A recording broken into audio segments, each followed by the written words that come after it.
Hello everybody, it's me Pierre here. Sorry if I look like a mess because I really let myself go in the past couple of months, and I also just woke up, which is a bad time to wake up. It's fucking 1:28 p.m. Should have woke up sooner.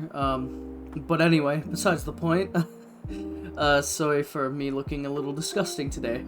Anyway, welcome to a video about the HP Reverb G2, if it is worth it or not in 2025 because of the Oasis, driver. I will not be talking about other Windows Mixed Reality headsets right now. Maybe at the end of the video I will, but not right this second. I want to just talk about the HP Reverb G2 for now, and talk about that headset, if it is worth it buying it in 2025 or not. Now, the G2 is actually pretty old now. Just give me a second, I'll look up its age right now. The HP Reverb G2 came out in November of 2020. Wow, that's older than I thought it was. That's 5 years, well, probably more than 5 years now, getting close to more than 5 years. Yeah, that's old. But is it worth it in 2025 is the question. Believe it or not, yes, the G2 actually holds its own against modern day headsets still to this day. Better than what the Index would handle, and better than like other older headsets would handle too, like the Vive Pro and the Index definitely show its age with the resolution, but the G2 holds its own still, because it has some of the best Fresnel lenses I've seen in a VR headset. It has some of the best screens I've seen in a VR headset, and it's just a visual quality mad lad. The HP Reverb G2 is still one of the kings of clarity. I wouldn't say it's the king, but it's definitely up there with the other headsets that do a lot of clarity, you know, that give you that nice visual in VR. Still looks photorealistic as hell. Shit looks really stunning on this headset still. But you also get great audio, like from the Valve Index. You get these nice headphones that the Valve Index also has, that everybody praised. The HP Reverb G2 also has a microphone that is very good, but I have to give a tip about the microphone of the G2 that people don't know. This is a great tip. You can make the microphone of the G2 sound very crisp, very nice, even close to that of the Valve Indexes. If you go into your Steam microphone settings, not your Steam, sorry, my bad. I think you can do it through Steam actually too, but you can go to your Windows settings, find microphones, and turn the G2 microphone all the way down to 1%. The reason why is because for some reason the HP Reverb G2's microphone is very loud out of the box. So turn it down to 1% and it sounds very nice. I mean, very nice. Almost there to Valve Index quality, the microphone. But the G2 also has IPD adjustment, which is really nice. It also has a glasses spacer, so if you want to get closer to those lenses, if you don't have glasses or you don't have lenses on the lenses for your to see, you can take off the glasses spacer and get nice and close to the lenses and get even more FOV. The G2's FOV is actually alright. It's good enough for what it is, and it doesn't really bother me much, and it hasn't bothered really many other people. Sure, there's other headsets with bigger FOV nowadays, but the G2's FOV is good enough. It's fine, it does the trick, and it's great. The tracking of the headset is actually alright as well. I would say it gets close to the Quest 3s when it comes to tracking, because the Quest 3 has the same camera layout. The Quest 3 could just track a little bit lower than the G2, down by your sides, but it tracks a little less above your head than the G2 does, so they both have their trade-offs. So the G2 can kind of track upper more, and the Quest 3 can track a bit lower, a bit more, but it's still the same camera layout, and I dare say that the tracking is not going to be noticeable compared to each other, so I would just say they're about the same. Maybe the Quest 3 is a little bit better, but if you want to know what type of tracking you're dealing with, the G2 has pretty much the tracking of the Quest 3.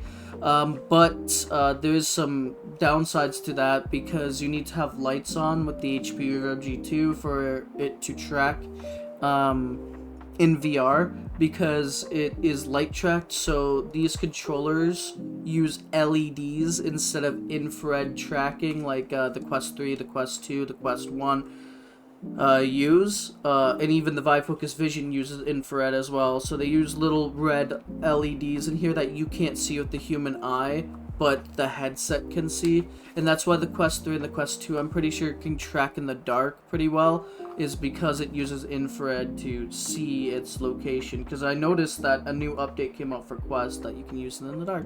That's why the G2 cannot be used in the dark, unfortunately, because it's based off of light tracking, so hopefully that's not a bummer for you guys. I mean, its face gasket hides the light outside anyway, so to me it doesn't matter because it feels the same even if I'm playing in the dark or with the lights on.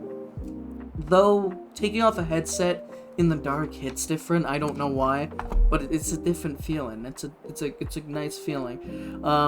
But the G2 also is extremely comfortable because it's using the same head strap as the Valve Index, just a Velcro strap version. It's super cozy. It has this nice fabric material on the back. It's a nice padding, nice and soft. But also the face pad can come off, by the way, as you can see.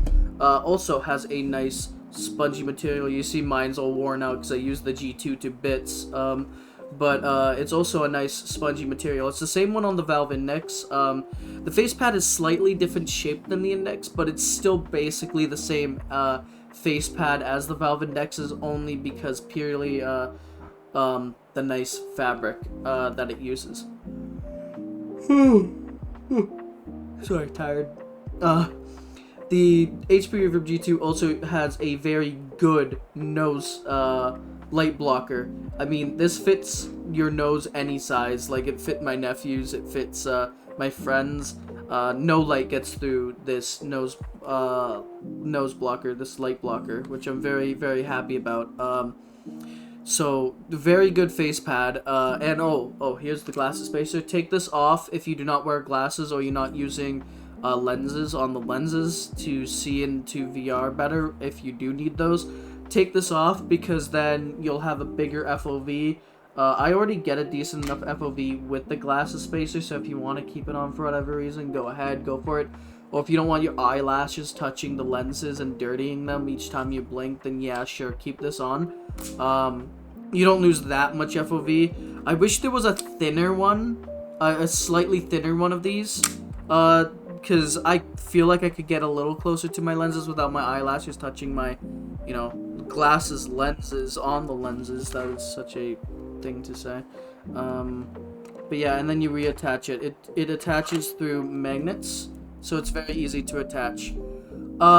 They still sell lenses for this headset, so if you are wearing glasses and you just get an HP Reverb G2 for the first time, you can 100% get prescription lenses for the headset still. So if that's your worry, you can definitely go over to my favorite, which is Widmo VR. You can head over to them and they will have prescription lenses for the HP Reverb G2 if you just got one. Yeah, the G2 is this really nice headset that you never really expect, because even though they say it's zero compromises, there is definitely compromises with this headset, being no capacitive touch for the controllers. I rank these controllers to be a B tier controller because they're good. You can play every game that a Quest headset can play. It's just you'll be missing out on features that won't affect gameplay. You can still play the game and you will still be able to do everything a Quest headset can do. It's just you won't be able to like physically point because it doesn't have capacitive touch here.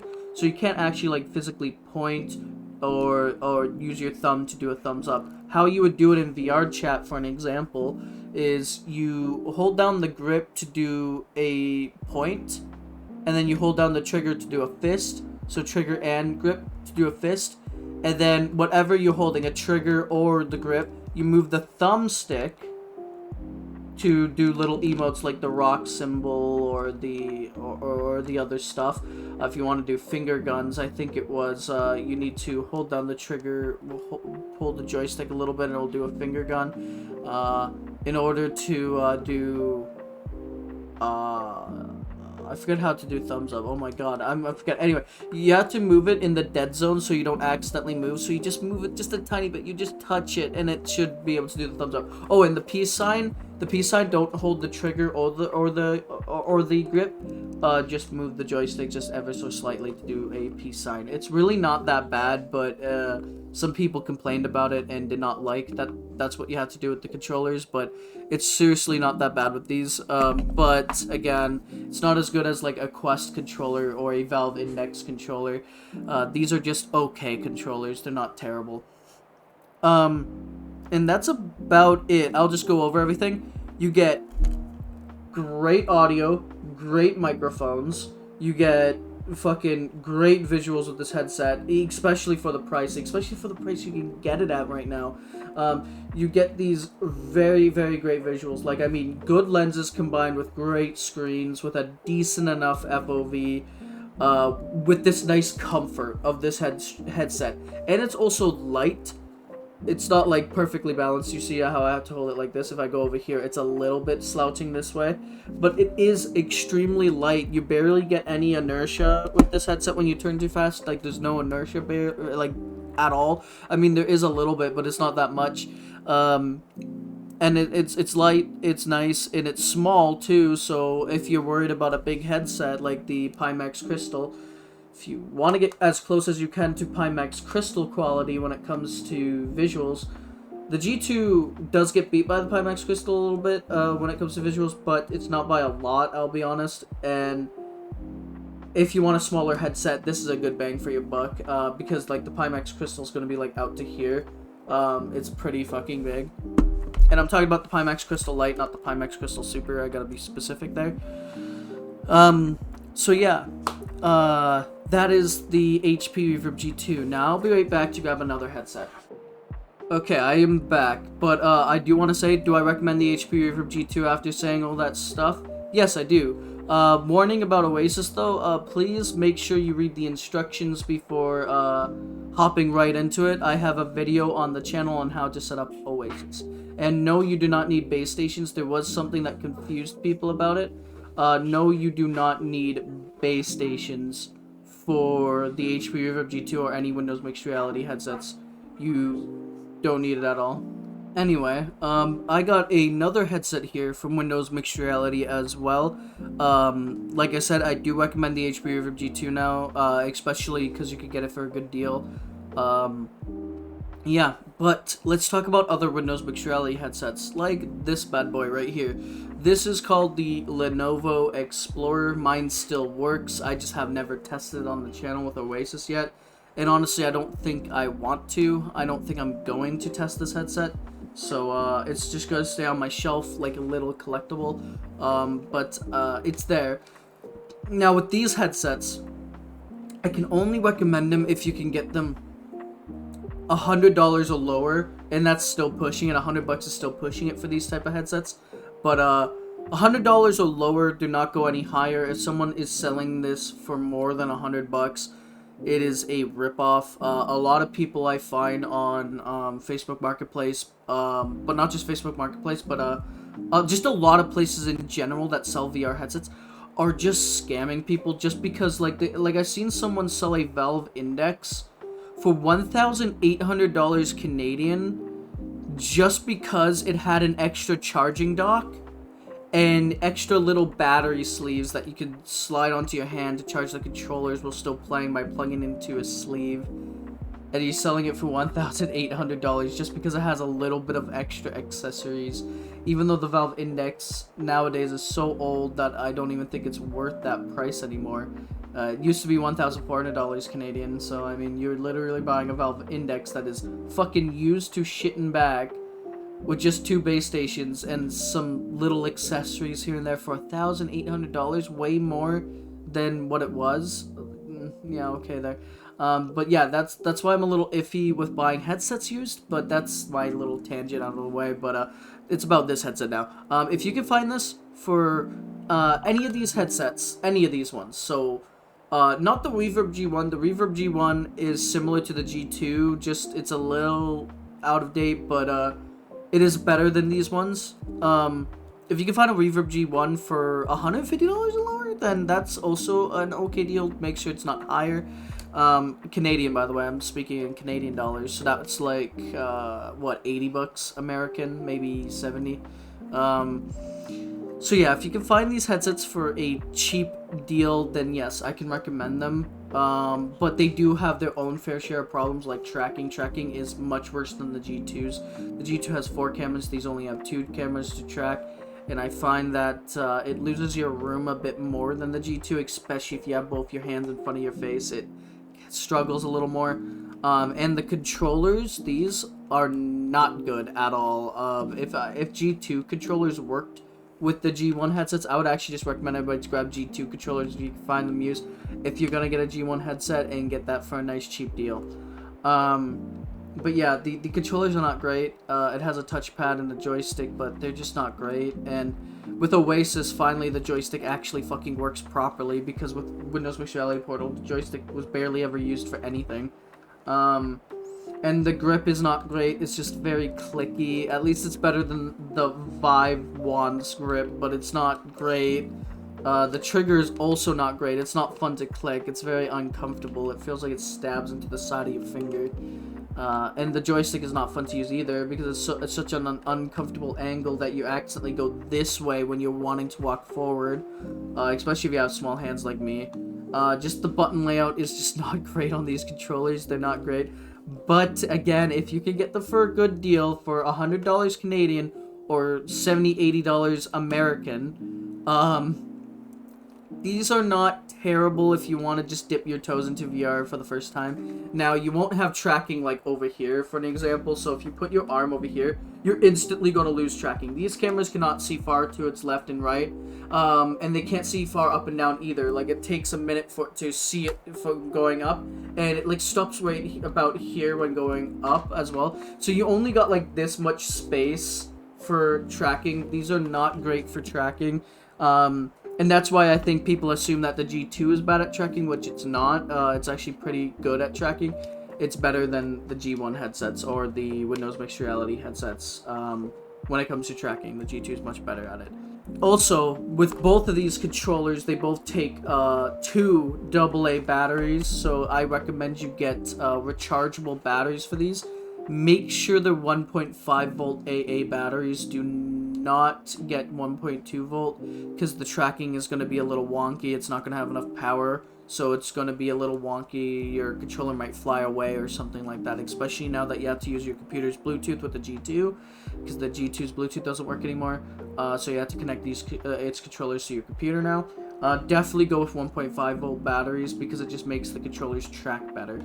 Even 1.6 volt works too, but make sure you get rechargeable batteries, because these only have 15 hours of battery life. Not these ones, sorry. The G2 controllers have 15 hours of battery life. These ones only have, I think it was 8 hours of battery life.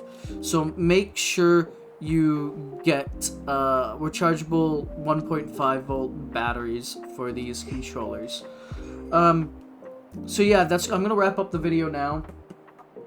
Do I recommend the Lenovo Explorer or any other, like the Dell headsets like these? Yes, I can recommend them if you get them for a good deal. As for the HP Reverb G2, I highly recommend it. I just recommend that headset for 2025. It still is great, and it still competes very well in the VR market. Very well. And especially with Oasis, I think Oasis made just the Windows Mixed Reality headsets and its experience way better than it was before. So, yeah. I look forward to more people using a G2 or Windows Mixed Reality again. Let me know how your Windows Mixed Reality headsets are doing with Oasis. Yeah, and yeah, that's about it. Yes, I recommend the G2. Yes, I recommend Windows Mixed Reality again.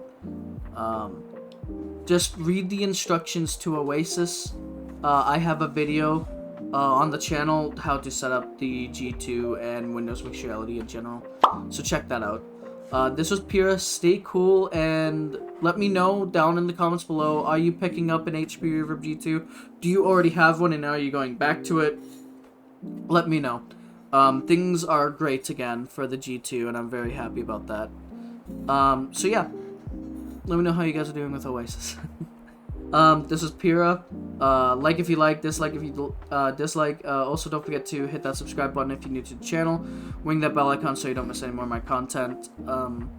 Yeah, sorry for saying a lot in this video. I'm just tired. I am on category 5 sleepy brain. I just woke up, so yeah.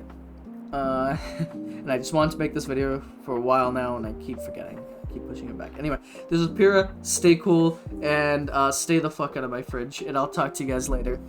And probably more VR chat content coming on the channel eventually. Yeah. And I'll talk to you guys later. Bye-bye.